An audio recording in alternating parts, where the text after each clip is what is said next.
groups have complained that there are restrictions put on the extent to which they can hold up signs and demonstrate in front of the courthouse. What's the balancing act for that?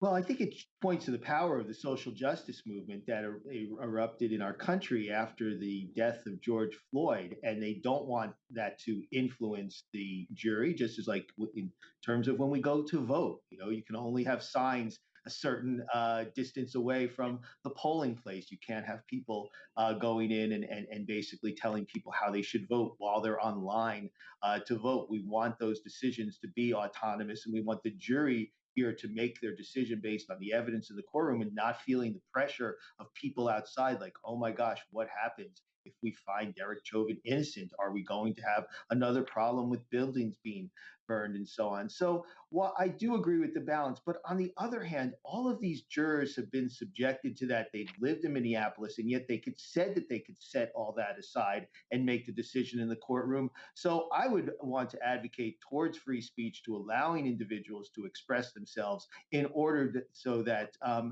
again, so that we are heard. I mean, it's not just George Floyd, although that's extremely important.